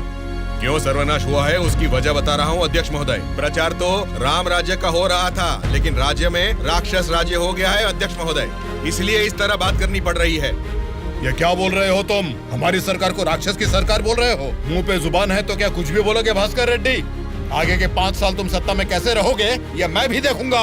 तुम क्या देखोगे? मुंह बंद करके बैठो, नहीं तो बैठ जाएंगे। क्या कर लोगे तुम? मैं क्या करूंगा? हमारी मेजोरिटी कितनी है पता है ना? 100 लोग हैं। अगर हम चाहेंगे तो तुम में से एक भी असेंबली को छोड़कर नहीं जा सकता। हाँ, कुरुक्षेत्र में कौरव भी 100 ही थे, याद है ना? लेकिन अंत में क्या हश्र हुआ उनका? हमने भी हाथ में चूड़ियां नहीं पहन रखी। बहुत बोल चुके हो तुम, अब बैठ जाओ। तुम कौन होते हो हमें बिठाने वाले? तेरे सामने ही बोल रहा हूँ, अगर हमें गुस्सा आ गया ना तो असेंबली छोड़ के कोई भी बाहर नहीं जा पाएगा, कह रहा हूँ। क्या कह रहे हो? नहीं जा पाएंगे मतलब मारोगे हमें? दम है तो आ जाना, देखते हैं। ये क्या रे? हम लोग कुछ बोलते नहीं इसलिए सर पे चढ़ गए। तब से तुम ही हमें उकसा रहे हो। तू हमें उकसाएगा और हम भड़केंगे भी नहीं? हम क्या घूंघट ओढ़ के बैठे हैं? हिम्मत है तो हमको रोक के दिखा। जोश देखना है तो फिर आ जाओ, इधर का इधर ही फैसला कर देते हैं। आ जाओ, आ जाओ, अरे आ जाओ, मैं तो आ जा। बैठ जाइए आप लोग, बैठ जाइए, शांति रखिए। भास्कर रेड्डी जी, मैंने साइलेंस बोला ना, कंट्रोल रखिए। साइलेंस। महोदय, आज इस सभा में मैं इन सभी के सामने एक बात बोलना चाहता हूँ। प्रोसीड। महोदय, यहाँ बैठे सभी लोग जनता के प्रतिनिधि हैं। जनता ने वोट दी इसीलिए ये जीते। वोट देने वाली उस जनता के बारे में कोई बात ना करके इस सभा में एक दूसरे को कोसना, झगड़ा करना अच्छी बात नहीं है साहब। देखा जाए तो ये बेशर्मी है। अध्यक्ष महोदय, नारायण स्वामी जी अपनी मर्यादा का उल्लंघन कर रहे हैं। जनता ने आंख बंद करके वोट डालकर हमें नहीं चुना है। अध्यक्ष महोदय, इनकी मजाल तो देखिए, हमें बेशरम बोलता है। इस बात के ऊपर तो नारायण स्वामी जी को तुरंत हमसे यहाँ क्षमा मांगनी चाहिए, अभी के अभी।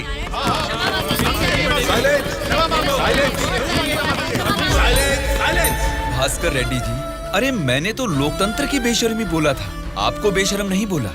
देखिए, इन क्षमाओं और झगड़े से सभा के समय को बर्बाद करने की बजाय हमें मिलकर जनता की जरूरतों और समस्याओं के बारे में बात करनी चाहिए। मतलब हम यहाँ झगड़ा करने आए हैं क्या? हमारे मुख्यमंत्री और हमें जनता का पालन कैसे करना है तुम बताओगे? अध्यक्ष महोदय, यहाँ पर आए सारे नेताओं से नारायण स्वामी जी को क्षमा अभी के अभी मांगनी ही होगी।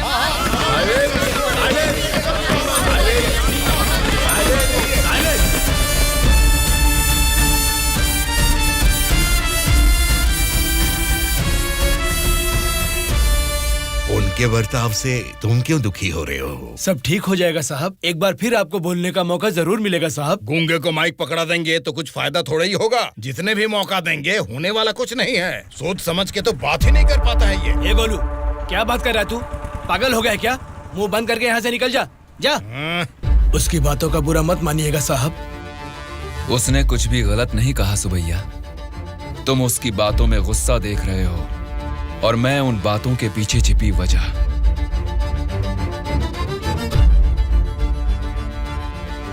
महोदय, हमारे चुनाव क्षेत्र में सारे संसाधन हैं, लेकिन उन्हें कैसे इस्तेमाल करना है हमारे लोग ये ना जानने की वजह से पीछे रह गए हैं।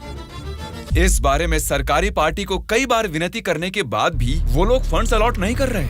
अगर ऐसा ही रहा तो हमारे चुनाव क्षेत्र की जनता हम पर भरोसा कैसे करेगी? बोलिए महोदय। नारायण स्वामी जी, आपके चुनाव क्षेत्र की जनता की समस्या के बारे में अगली बैठक में जरूर चर्चा करेंगे। अब बैठ जाइए। स्पीकर महोदय, अभी तो मैंने बस अपनी बात रखनी शुरू ही की है और आप मुझे बैठने के लिए बोल रहे हैं। नारायण स्वामी जी, प्लीज आप बैठ जाइए। श्रीनिवास जी, आप बात कीजिए। अध्यक्ष महोदय, इस सभा में सभी को बोलने का अधिकार है। मुझे अपने चुनाव क्षेत्र की समस्याओं के बारे में बात करने दीजिए। प्लीज नारायण स्वामी जी, आप बैठ जाइए। कम से कम मुझे 10 मिनट तो बोलने दीजिए महोदय, विनती है। श्रीनिवास जी, आप अपनी बात रखिए। स्पीकर साहब, सीएम के राज में राज की हालत देखेंगे तो द्वापर युग का मानो राम राज्य वापस आ गया हो महोदय। ये बात मैं नहीं कह रहा हूँ, स्वयं जनता जनार्दन बोल रही है महोदय। स्पीकर साहब, राम ने राज किया त्रेता युग में, द्वापर युग पाला है श्री कृष्ण जी ने। पहले ठीक से इतिहास तो जान लें, फिर बात करें। बोला था ना, गूंगे को माइक थमा देने से कुछ नहीं होने वाला। देख लिया, नेता तो ऐसा होना चाहिए जिसके सदन में बोलने से सब थर थर कांपे, सबकी धज्जियां उड़े, जरूरत पड़े तो वो लड़ने पे आ जाए। ये सारे गुण होते हैं सदन के नेता के। और हमारे इस नेता को देखो, इनमें एक भी ऐसा गुण नहीं है। हम सभी लोगों ने अपनी पढ़ाई लिखाई बंद करके आपको इलेक्शन जितवाया था। किस लिए? ताकि हम सब लोग बेरोजगार बैठे रहे, कुछ ना करें। लेकिन आपको देख के तो लगता नहीं है कि आप हमारी समस्याओं को दूर कर पाएंगे। ऐसा बोल रहा हूँ बोल के कुछ गलत मत समझिए। असेंबली में गला फाड़ के चिल्ला के बात करने वाले को ही नेता बोलते हैं। एक जुझारू नेता ही हमारी समस्या को सुलझा सकते हैं। एक सलाह देता हूँ, एमएलए पद से ना आज ही इस्तीफा दे दो। भद्राचल के चुनाव क्षेत्र के एमएलए नारायण स्वामी जी को बात करने के लिए अनुमति देता हूँ। अध्यक्ष महोदय, हमारे चुनाव क्षेत्र के चारों ओर पानी ही पानी है, लेकिन एक घूंट भी पीने लायक नहीं है महोदय। वहाँ के लोगों की स्थिति बहुत खराब है महोदय, जरा उनके बारे में कुछ सोचिए। और सिर्फ एक यही समस्या नहीं है साहब, शिक्षा, चिकित्सा, रोड, मैं तो कहता हूँ पूरा क्षेत्र समस्याओं ही समस्याओं से भरा है महोदय। इसीलिए मेरी आपसे विनती है कि अध्यक्ष महोदय, नारायण स्वामी जी के चुनाव क्षेत्र में सिर्फ और सिर्फ जनता को ही सारी समस्याएं हो रही है, लेकिन इनके राज्य में सरकार बनाने वाली पार्टी के गुंडों की वजह से वहाँ के जनता की जान जा रही है। अध्यक्ष महोदय, सत्ता इनके हाथ में है और पैसे बनाना ही इनकी पार्टी का मकसद है। दरअसल सत्ता में रहकर इन्हें अपनी दारू की दुकानें चलानी है और सारा इल्जाम हम पे थोपना है। अध्यक्ष महोदय, हम सिर्फ दारू की दुकान ही चला रहे हैं साहब।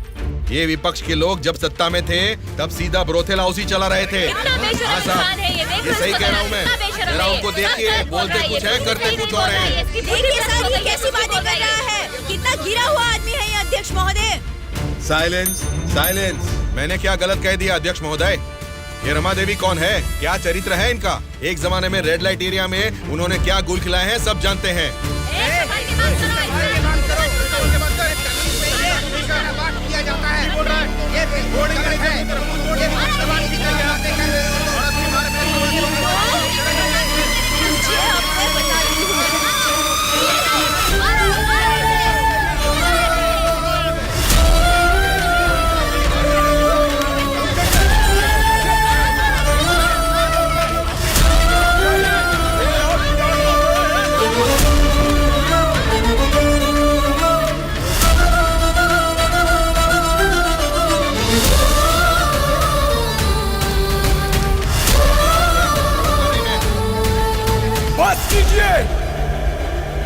अरे ये संसद है या फिर कुरुक्षेत्र है? शर्म आनी चाहिए तुम सबको। सरकारी पार्टी को जवाब देना है, विपक्ष की पार्टी को सवाल करना है। आप सब देखिए क्या कर रहे हैं। क्या इसीलिए जनता आप लोगों को जिता के यहाँ तक भेजती है? जनता को बदलना है, जनता बदलनी चाहिए, तब से यही सब चिल्ला रहे हैं। 5 करोड़ की जनता में से सिर्फ 299 लोग ही यहाँ आए हैं। मतलब बदलना जनता को नहीं है, बल्कि हमें बदलना चाहिए। हमारे ऊपर भरोसा करके हमको वोट देके जिताने वाली जनता के लिए हमें कोई लड़ाई या जंग करने की जरूरत नहीं है, बल्कि उनकी समस्याओं की चर्चा करके उनकी जरूरतों को पूरा कर दें, यही बहुत है। लेकिन तुम लोग देखो क्या कर रहे हो, सिर्फ और सिर्फ अपने फायदों के बारे में सोच रहे हो और भोली भाली जनता को धोखा दे रहे हो। ये सब कुछ मैं इसलिए नहीं बोल रहा कि मैंने मार खाई और मेरा कुर्ता फट गया। ये एक बहुत ही पवित्र और महापुरुषों की जगह है, ये संसद भवन है। देखा जाए तो यहाँ पर आप जैसे लोगों के लिए कोई स्थान नहीं है। यहाँ पर सिर्फ साहसी, सच्चाई का साथ देने वाले ईमानदार लोग ही आने चाहिए। जब ऐसे लोग इस संसद भवन में आने शुरू होंगे, सिर्फ और सिर्फ तभी इस राज्य और देश का भला हो सकता है।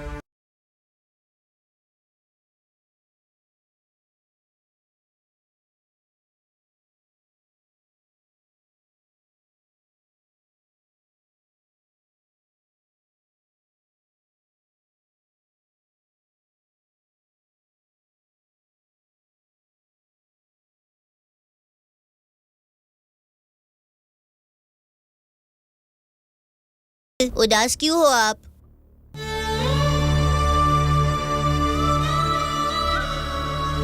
मैं हार गया। जनता से वादा करके उसे ना निभाने वाला नालायक बन गया मैं। क्या हो गया अंकल, आप ऐसे क्यों बात कर रहे हैं? सत्ता में आते ही हम कुछ भी कर सकते हैं सोचने वाले नेताओं को बदलना होगा। जब तक ऐसा नहीं होगा हमारा यह समाज कभी नहीं बदलेगा। ऐसा है तो मैं उनको बदलूंगा अंकल। क्या कहा? तुम बदलोगे? हाँ अंकल, मैं बदलूंगा। तो ठीक है, चलो मुझसे ये वादा करो। मैं वादा करता हूँ अंकल, उन सब को मैं सच में बदल दूंगा।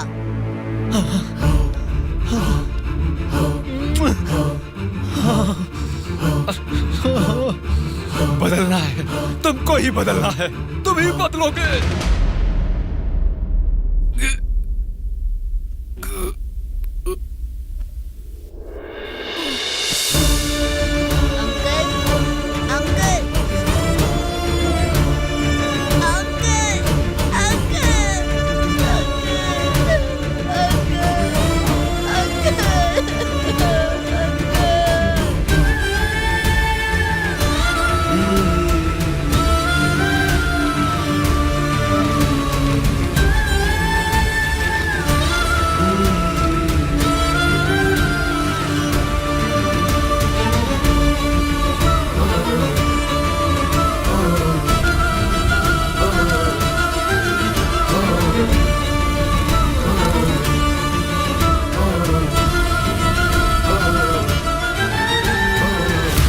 पिताजी के साथ किसी ने क्या किया, उससे हमारा क्या लेना देना? हम लोग जनता की सेवा करने वाले हैं, हमें यहाँ बुलाकर तकलीफ देना ठीक बात नहीं है। जनता की सेवा? क्या जनता की सेवा करते हैं आप लोग? एक एक करके बताइए। हर महीने बुजुर्गों को राशन मिल रहा है, और यही नहीं, अपाहिजों को हर महीने पेंशन दिया जा रहा है, बेरोजगारों को बेरोजगारी भत्ता दिया जा रहा है। इतने अच्छे काम कर रहे हैं, ये सब सेवा नहीं है क्या? जनता की सेवा करने का मतलब टाइम पर राशन का चावल और दाल देना है क्या? नहीं ना। 20 साल के लड़के को बेरोजगारी भत्ता क्यों देना? वो मेहनत नहीं करेगा क्या? 2 एकड़ जमीन वाले किसान को राशन क्यों देना? वो फसल उगा नहीं सकता क्या? आप लोगों की मेहनत करने की काबिलियत को मारकर उनकी पैदावार करने की क्षमता को बुरी तरह कुचल रहे हैं। जिस दिन आप लोग जनता को मुफ्त की चीजें देने के बजाय उनको ये बताएंगे कि मेहनत करना ही बेहतर है, उसी दिन आप लोग जनता की सच्ची सेवा कर पाएंगे सर। मतलब हम पर बिना यकीन के जनता हमको जिता रही है। आपका नाम मारुति राव है ना? हाँ हाँ। आपका चुनाव क्षेत्र रामापुरम है ना? सही कहा, रामापुरम ही है। आपके रामापुरम के बारे में आप क्या जानते हैं, थोड़ा बताएंगे सर? क्या रखा है रामापुरम में? 4 वार्ड है, 6 सरकारी अस्पताल है और 20 प्राइवेट अस्पताल है। उसके बाद 12 सिनेमा घर और 130 वाइन शॉप है। इसके अलावा अलग अलग क्षेत्र के लोग हैं, अलग अलग जात के लोग हैं और अलग अलग धर्म के लोग हैं। बाकी ओसी कास्ट तो सब कुछ मिला जुला के 1 लाख। इनके अलावा BC SC ST ये सब मिला के 2 लाख वोटर हैं। उतना ही नहीं, फिल्म डायरेक्टर सुकुमार जी और हीरोइन अंजलि जी दोनों यही पैदा हुए थे। कुंडली निकालोगे क्या? Nice information sir. उसी रामापुरम में जहाँ हजारों किसान रहते थे, अब कुछ गिनती के ही क्यों रह गए हैं सर? मुझे नहीं मालूम, किसानों के बारे में हम इतना कुछ नहीं जानते। तुम बोलो, तुम्हें मालूम है तो? रामापुरम की पूरी वोटरों की गिनती है 4,80,000। उनमें पुरुष है 2,50,000, स्त्रियां हैं 2,28,000, बाकी लोग हैं 3rd जेंडर। वहाँ बारिश और पानी की सुविधा ज्यादा होने के कारण धान और गन्ना जैसे फसलों के लिए वो जमीन अनुकूल है। अब हम प्रॉब्लम की बात करेंगे। रामापुरम मेन सेंटर में एक बड़ी डंपिंग यार्ड है और वहाँ के रोड्स के बारे में हम आपको जितना कम बताएं उतना ही अच्छा है। ये सरकारी पार्टी की MLA है, आपकी पूछताछ सही है, लेकिन हम तो विपक्ष के हैं ना, हमें इनके साथ क्यों उठा के लाए? एक विपक्षी पार्टी होने के नाते आपको गवर्नमेंट का सपोर्ट नहीं है, लेकिन आवाज उठाने के लिए असेंबली तो है ना। समस्याओं पर वहाँ क्यों नहीं बात करते? जनता ने वोट देकर आपको असेंबली इसलिए भेजा क्योंकि उनको यकीन था कि उनकी कुछ भलाई होगी, लेकिन पेट्रोल के बढ़ते रेट की आपको परवाह नहीं, बढ़ते ब्याज की आप बात ही नहीं करते। किसानों की आत्महत्या आप लोगों के लिए कोई मुद्दा ही नहीं है। बदलना है, अपने सोचने का ढंग बदलना है, हमारे बर्ताव का तरीका बदलना है। हमें बदलने को बोल रहे हो, ठीक है, जनता की क्या बात है? वो नोट लेके वोट नहीं दे रहे क्या हमें? उनको क्या बोलोगे? पैसे लेकर वोट डालना आखिर जनता को सिखाया किसने? आप जैसे नेताओं ने ही ना। वोट पर नोट की आशा रखने वाले ही नहीं है, वोट का इंसाफ चाहने वाले लोग भी हैं। आप क्या करते हैं? ऑटो चलाता हूँ। तो फिर ये पोस्टर क्यों चिपकाया है? नारायण के लिए इतना भी नहीं करेंगे तो अच्छा नहीं लगेगा। ऐसा क्यों? नारायण जी से आपको इतना लगाव किस लिए? वो हमारी तकलीफों को समझता है। वो सत्ता में आएगा तो बहुत लोगों को काम मिलेगा, हमारे गांव की तरक्की होगी। इतना भरोसा है? बिल्कुल भरोसा है। अगर उसने वादा कर दिया तो करके ही दिखाएगा। जब हमारे एमएलए चिनकोटा जी को अरेस्ट किया गया था, मेरे पति ने उनको छुड़ाने के लिए धरने पर पेट्रोल से खुद को जला लिया था। तो चिनकोटा जी ने क्या किया था? वे बोले थे कि सरकार में आते ही बात करके पैसा दिलाएंगे। मिला क्या? उन्होंने जबान दिया था। वादा तो वादा ही होता है ना। आपके दिए गए वादे जनता के सामने सिर्फ कहानियां बनकर रह गई हैं। कम से कम अब तो बदल जाइए। पार्टी बदलने के एजेंडा जैसे नहीं, जनता की तकदीरें बदलने वाले एजेंडा बन जाइए। अगर अब भी आप लोग नहीं सुधरोगे और ऐसा ही करते रहोगे तो यहां से कोई भी जिंदा बाहर नहीं जाएगा।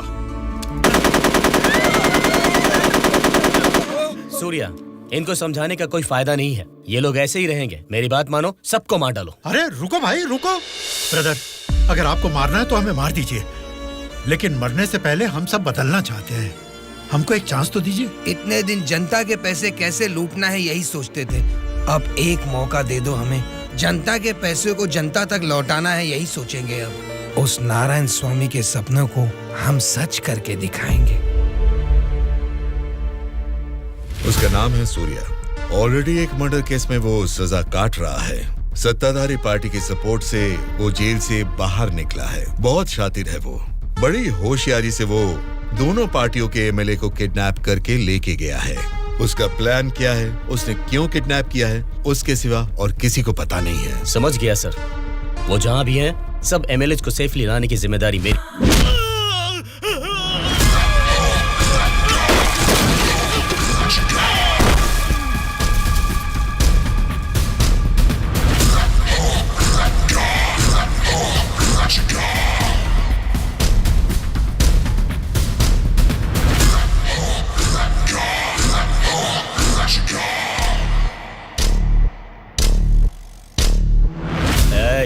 इनको मार के एमएलए को लेकर जल्दी आ रहे हैं। कौन आता है देखता हूँ। रुक जाओ।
सॉरी सर, लगता है हमारे आने की खबर उनको पहले ही लग गई। What? हाँ सर, जब तक हम पहुंचे वो सब एमएलए को लेकर यहाँ से चला गया। तो अब क्या होगा? आज शक्ति परीक्षण है। आज अगर एमएलए को नहीं ला पाएंगे तो स्टेट पे एक बड़ा इशू बन जाएगा। तुम किसी भी कीमत पर उन एमएलए को यहाँ ले आओ। Okay sir, I will try my level best.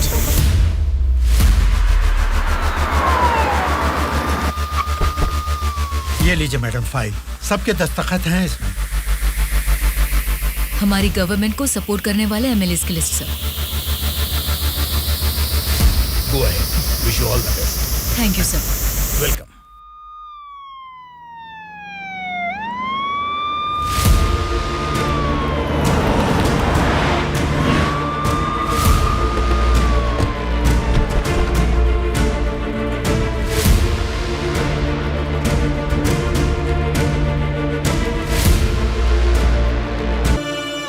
अध्यक्ष महोदय, सबसे पहले बिना झगड़ा किए ऐसे अच्छे वातावरण में जनता की भलाई के लिए और उनकी उन्नति के लिए एक उपयोगी बिल को इस सभा में प्रस्तुत किया गया है, जिसके लिए विपक्ष पार्टी के नेता राम मोहन राव जी का और उनकी पार्टी का मैं अभिवादन करती हूँ। आम जनता को भी बेहतरीन इलाज मिल सके, फिर चाहे वो 10 रुपए का हो या फिर 10 लाख का, उनको मिलना चाहिए। इसी सोच को आगे बढ़ाते हुए आप सबके समक्ष इस फाइल पर मैं सबसे पहले दस्तखत करती हूँ।